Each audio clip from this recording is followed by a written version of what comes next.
Hello everyone, आज के lecture में हम लोग डिस्कस करेंगे रेल फेल्योर के बारे में और क्रीप ऑफ रेल के बारे में। ओके, स्टार्ट करते हैं। Failure of rail due to various defects of rail, when rail section does not remain serviceable then it is called the rail is failed. Rail is failed to in following manners. जब भी कोई rail track पर vehicle move करता है तो move करने से धीरे धीरे इसमें कुछ डिफेक्ट्स आते हैं और डिफेक्ट्स आने के बाद एक टाइम के बाद वो आउट ऑफ सर्विस हो जाता है, जिसको हम लोग बोलते हैं कि रेल फेल हो चुका है। तो रेल को फेल होने के डिफरेंट रीजंस हैं और डिफरेंट टाइप से वो फेल होता है। इसके बारे में किस किस टाइप से फेल होता है उसके बारे में हम लोग आज डिस्कस करेंगे। ओके, तो फर्स्ट है crushed head. Metal flow from head और फ्लैटेड हेड सरफेस। जो व्हीकल के मूव करने से उसका जो हेड के सरफेस पर जो मेटल है वो एक तरह से फ्लो करके, मीन्स वो घिस कर वो अगर वो साइड में आने लगे तो इसको हम लोग बोलते हैं क्रश्ड हेड। मतलब उसका हेड का शेप पूरा बिगड़ जाता है और उसकी वजह से वो हेड को हम लोग बोलते हैं क्रश्ड हेड। नेक्स्ट है ट्रांसवर्स फिशर्स।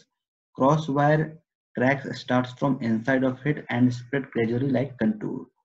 किसी भी रेल सेक्शन में अगर किसी तरह का मैन्युफैक्चरिंग डिफेक्ट है, कोई इम्प्योरिटी बीच में फंस चुकी है, उसकी वजह से व्हीकल के मूव करने से धीरे धीरे ये कंटूर के शेप में क्रैक्स डेवलप होने लगते हैं, जिसको वो बोलते हैं ट्रांसवर्स फिशर्स।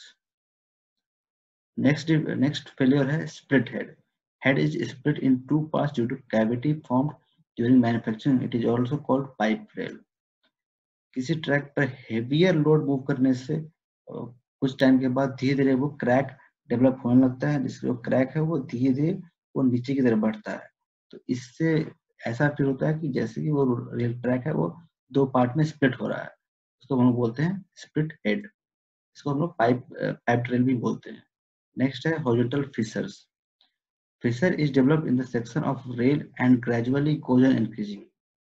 जब किसी रेल सेक्शन में उसे हेड में हॉरिजॉन्टल डायरेक्शन में क्रैक्स डेवलप होने लगता है, उसको हम बोलते हैं horizontal crack, horizontal fissures. Next है स्क्वायर और एंगल ब्रेक।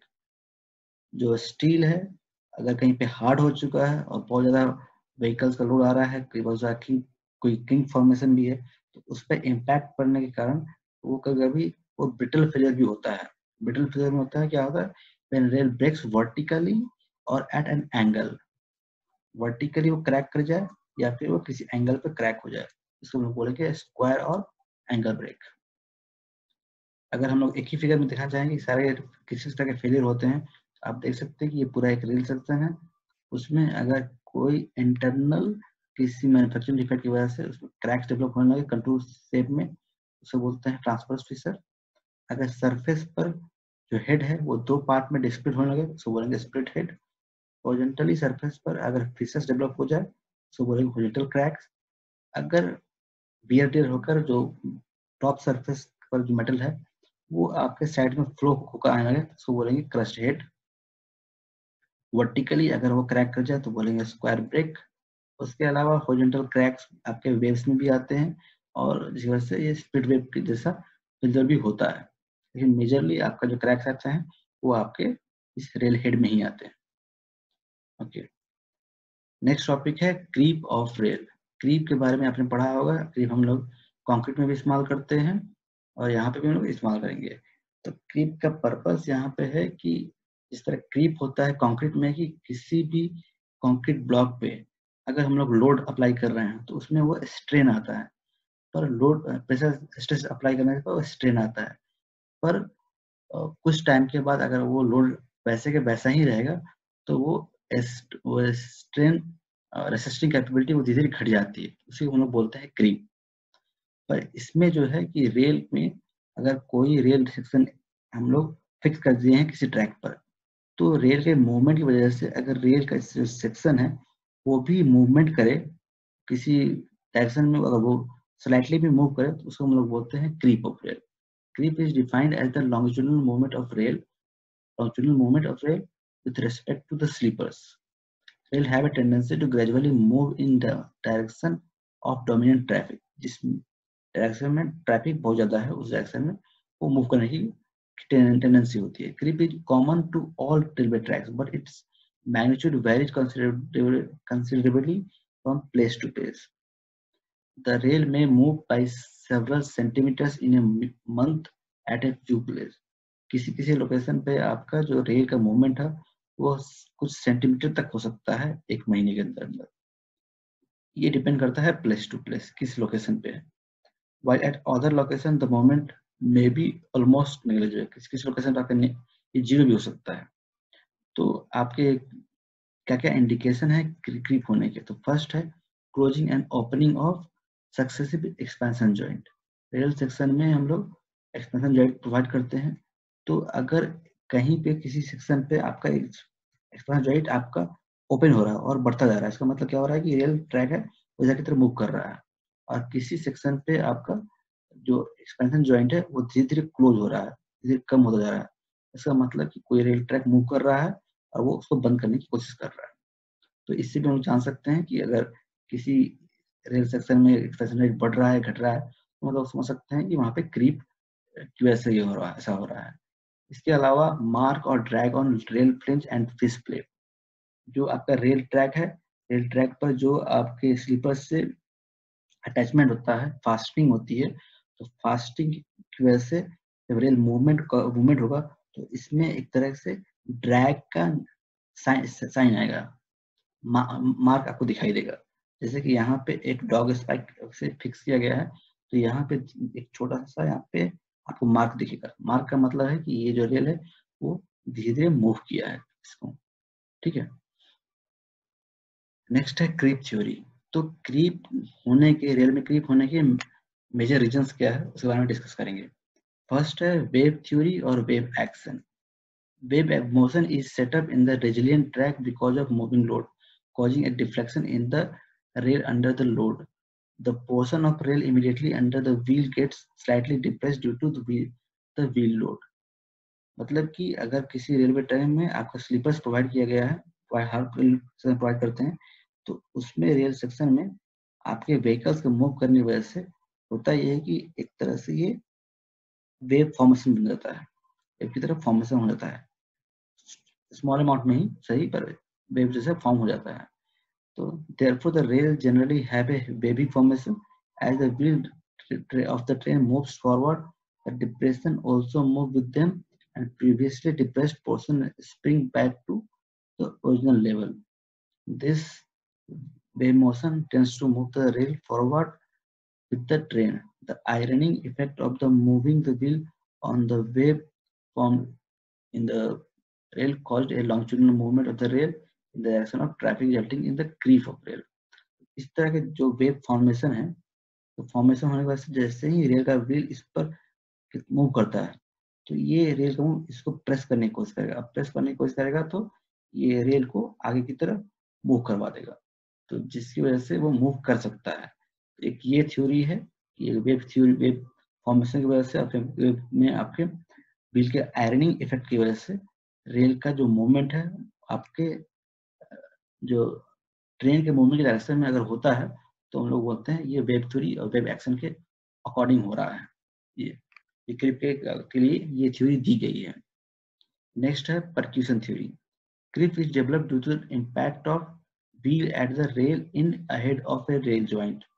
मतलब कि रेल सेक्शन है, रेल सेक्शन में हम लोग यहाँ पे जॉइंट है, तो जैसे ही रेल यहाँ से मूव कर रहा है, तो रेल मूव कर रहा है इस सेक्शन में, तो इस रेल को से वो छोड़ेगा और इस पर ये टच करेगा। तो जैसे ही टच करता है तो एक तरह से इम्पैक्ट अप्लाई करता है। तो इम्पैक्ट की वजह से रेल का मूवमेंट हो सकता है। As the wheel of the moving rail leave the trading rail at joint, the rail get pushed forward, causing it to move longitudinally in the direction of traffic, and that is how creep develops.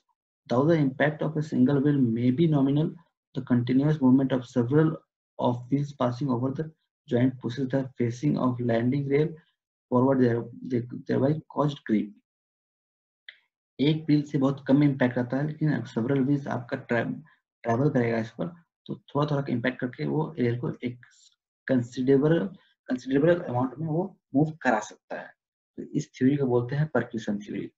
इस theory के according ये assume किया जाता है कि हमारा creep होता है।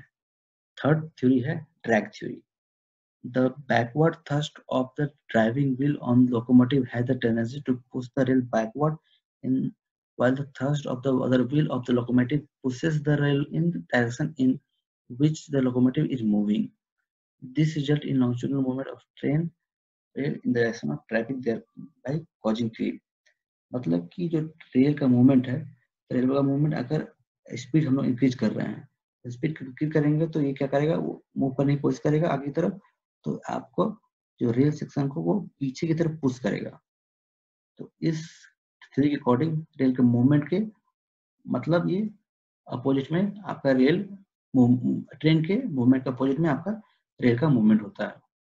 तो इसके अलावा अगर ब्रेक अप्लाई करते हैं तो ये आपका आगे की डायरेक्शन में भी हो सकता है। ये हमारा ट्रैक थ्योरी है। तो 3 थ्योरी दी गई है इसके लिए, क्रीप के लिए, कि ये 3 चांस हो सकते हैं कि हमारा इसके कारण हमारा रेल जो है उसका मूवमेंट हो रहा है। नेक्स्ट है फैक्टर अफेक्टिंग क्रीप, किस किस रीजन से आपका क्रीप ज्यादा होता है। फर्स्ट है alignment of track, creep is more at curve. ये समझ सकते हैं आप कि जैसे आपका रेल कर्व है तो उस पर आपके फ्रिक्शन की वजह से, एब्रेशन की वजह से आपका क्रीप ज्यादा होता है, क्योंकि यहाँ पे जो व्हील है वो उस पर टच करेगा और टच करके इसको आगे की तरफ मूव करने की कोशिश करेगा। Grade of the track, higher creep is observed at steep gradient. ज्यादा स्टीप है तो वहां पे, स्टीप ग्रेडियंट है तो वहां पे आपका हायर क्रीप होने के चांसेस होते हैं, स्पेशली इन डाउनवर्ड मूवमेंट। मतलब कि जैसे कि हम लोग डाउनवर्ड की तरफ मूव कर रहे हैं, ट्रेन मूव कर रहा है, तो उसकी वजह से स्टीप स्लोप पर स्टेबिलिटी के लिए जनरली ब्रेक अप्लाई किया जाता है। ब्रेक अप्लाई किया जाता है इसीलिए वो ब्रेक अप्लाई की वजह से ये हो सकता है कि आपका रेल ट्रैक रेल व्हील के साथ धीरे धीरे वो भी मूव करे पूरे रेल ट्रैक पर। तो ये भी एक रीजन हो सकता है। मतलब ये रीजन होता है जनरली आपके स्टीप स्लोप पर, ये देखा जाता है कि क्रीप का अमाउंट ज्यादा है। Types of rail, old rail have more creep. पुराना रेल जो घिस चुका है तो वो इजीली वो वियर ट्रेन होने की वजह से उसमें फ्रिक्शन लेस होता है और इसी वजह से ज्यादा उसमें अमाउंट में क्रीप पाया जाता है। डायरेक्शन ऑफ हेवीएस्ट ट्रैफिक, मतलब किसी भी ट्रैक में अगर किसी डायरेक्शन में जो भी ट्रेन मूव कर रहा है वो हमेशा लोडेड होकर जा रहा है, तो उस कंडीशन में होता ये है कि उस डायरेक्शन में आपको क्रीप देखने को ज्यादा मिलेगा। इधर से जो व्हीकल मूव कर रहा है वो लोडेड है, वापस आने समय उसका वो एम्प्टी है, इस केस में इस डायरेक्शन में आपका मैक्सिमम आपका क्रीप होगा। अगर दोनों डायरेक्शन में सेम ट्रैफिक जा रहा है तो क्रीप एक दूसरे को कैंसिल कर देता है, वो नेग्लिजिबल हो जाता है। नेक्स्ट फैक्टर है poor maintenance and ill design. अगर हम लोग टाइम टाइम मेंटेनेंस नहीं करेंगे तो भी, और अगर डिजाइन में भी कुछ प्रॉब्लम हो, इसकी वजह से क्रीप आपका ज्यादा आता है। डिजाइन का मतलब कि आपका जो ट्रैक है, ट्रैक को सही से अलाइनमेंट नहीं किया गया हो या फिर उसमें किसी किंक हो गया हो, इसी वजह से इम्पैक्ट की वजह से वो क्रीप में क्रीप हो सकता है। नेक्स्ट है इफेक्ट ऑफ क्रीप, क्रीप के होने से क्या क्या इफेक्ट आता है। फर्स्ट है sleepers out of square, the sleeper moves out of their position as a result of creep and become out of a square. This in turn affect the gauge and alignment of the track, which finally result in unpleasant rides. मतलब कि आपका जो rail track पर slippers है, अब rail का movement होगा किस डायरेक्शन में, ये रेल है, अगर इसमें इसका मूवमेंट होगा इस डायरेक्शन में तो हो सकता है कि आपका जो स्लीपर है वो अपने प्लेस से मूव कर जाए। ठीक है, तो जो रेल को एग्रीगेट या बलास्ट से हम लोग पैकिंग करते हैं, इसको या फिर बॉक्सिंग भी बोलते हैं। उसका जो पोजीशन लोकेशन है वो चेंज हो जाता है, जिसकी वजह से आपका ये गेज चेंज हो सकता है या फिर अलाइनमेंट चेंज हो सकता है, जो कि फाइनली आपका जो राइड है वो अनप्लीजेंट हो जाएगा, मतलब वो जग से भरा हो सकता है। नेक्स्ट है disturbance in gap and gaps get disturbed. Due to creep, the expansion gaps widen at some places and close at the others. This results in the joint getting jammed. Undue stress are created in the faceplate and bolt, which affect the smooth working of the stitch expansion joint in the case of long welded rail. तो वही है कि अगर आप एक rail track में अगर expansion joint है दिए हुए हैं तो उसी वजह से कहीं पे आपका जाम हो सकता है, कहीं पे आपका कम हो सकता है, कहीं आपका एक्सपेंशन जॉइंट गैप वो इंक्रीज हो सकता है, और इसकी वजह से आगे फर्दर जो भी आपका फिश प्लेट है बोल्ट पर उस पर ज़्यादा स्ट्रेस आएगा। और उसके अलावा उसके साथ जो भी आपके स्विचेज लगाए गए हैं, स्विचेज मतलब होता है रेल ट्रैक को चेंज करने के लिए जो अरेंजमेंट किए गए हैं उसमें आपका इफेक्ट क्या लगेगा। Distortion of point and crossing. Point and crossing के बारे में मैंने थोड़ा सा ब्रीफ किया हुआ था पिछले लेक्चर्स में। जैसे कि आपका एक ट्रेन का ट्रैक है, उससे दूसरा ट्रैक आपका इमर्ज हो रहा है, या फिर दो ट्रैक दूसरी जगह पर मर्ज हो रहे हैं। तो उस केस में दो रेल सेक्शन यहाँ पे ज्वाइंट हो रहा है, उसे बोलते हैं पॉइंट। एक रेल दूसरे रेल से क्रॉस कर रहा था, उसको बोलते हैं crossing. Due to excessive creep, it becomes difficult to maintain the correct gauge and alignment of the rail at the point in crossing. तो इसमें रेल को ट्रेन को एक रेल से दूसरे रेल पर ट्रैक पर मूव कराने के लिए कोशिश की जाती है। अगर यहाँ पे क्रीप होगा तो आपका ये हो सकता है कि ये जो रेल है आगे अगर मूव कर गया तो आपका गेज चेंज हो सकता है, और जिससे आपका एक्सीडेंट के चांसेस बढ़ सकते हैं। नेक्स्ट है difficult in changing rail. If due to operational reason it is required to the rail be changed, the same become difficult as the new rail is found to be either too short or too long because of creep. जैसे मैंने discuss किया कि भाई जो आपका rail है अगर कहीं ज़्यादा लंबा हो जाता है या फिर ज़्यादा छोटा हो जाता है, उस केस में आपका ट्रैक चेंज करने का ऑपरेशन बहुत ज़्यादा डिफिकल्ट हो जाएगा। नेक्स्ट है effect of interlocking. The interlocking mechanism of the point and crossing get disturb by creep. मतलब कि यहाँ पे ट्रेन को एक ट्रैक से दूसरे ट्रैक में मूव करने के लिए यहाँ पे स्विच प्रोवाइड किया जाता है। स्विच को आगे फर्दर मैकेनिकल मैकेनिज्म से हम प्रोवाइड करते हैं, जिसकी वजह से जो आपका ट्रेन का ट्रैक चेंज करने का जो ऑपरेशन है वो डिस्टर्ब हो सकता है, और जो इंटरलॉकिंग मैकेनिज्म है, ये सारे जो मैकेनिज्म है इंटरलॉकिंग, वो उसमें डिफेक्टेड हो सकती है। Possible buckling of track. If the creep is excessive, then there is a negligence in the maintenance of the track. The possibility of buckling of track cannot be ruled out. तो अगर ज़्यादा excessive amount creep हो रहा है तो आपका track है वो अपने लोकेशन से हटकर वो जाके वो बकल भी हो सकता है। ठीक है, तो इस तरह के इफेक्ट आ सकते हैं क्रीप की वजह से। नेक्स्ट है मेजरमेंट ऑफ क्रीप। तो अगर हम लोग क्रीप को मेजर करना तो वो कैसे करेंगे? उसके लिए क्रीप करने के लिए एक रियल सेक्शन को उसके दोनों साइड में हम लोग एक तरह से इंस्टॉल कर देते हैं। Creep can be measured with the help of device called creep indicator. It consist of two creep post which are generally rail piece that are driven at 1 kilometer interval on the either side of track. Track के दोनों side में हम लोग इस rail section को drive करते हैं, मतलब उसको इंस्टॉल करते हैं। For the purpose of easy measurement, their top level is generally at the same level as the rail. When a chisel, using a chisel, a mark is made at the side of the on the bottom of flange, the rail on either side of track. A fishing string is then stretched between the two creep posts, and the distance between chisel mark and the string is taken as amount of creep. मतलब कि यहाँ पे दो rail section है, rail section में को हम लोग एक स्ट्रिंग से ज्वाइन करते हैं रेल के लेवल में, और यहाँ पे एक चीज़ों का मार्क कर देते हैं रेल ट्रैक पर। अगर रेल का ट्रैक जो है उसको क्रीप हो रहा हो तो ये चीज़ मार्क आगे की तरफ मूव करेगा। मूव करने के बाद हम लोग इस स्ट्रिंग से फिर से मेजर कर सकते हैं कितना अमाउंट में आपका क्रीप हुआ है। According to prescribed stipulation, creep should be measured at interval of about 3 months and noted in a prescribed register, which is to maintained by the permanent way inspector.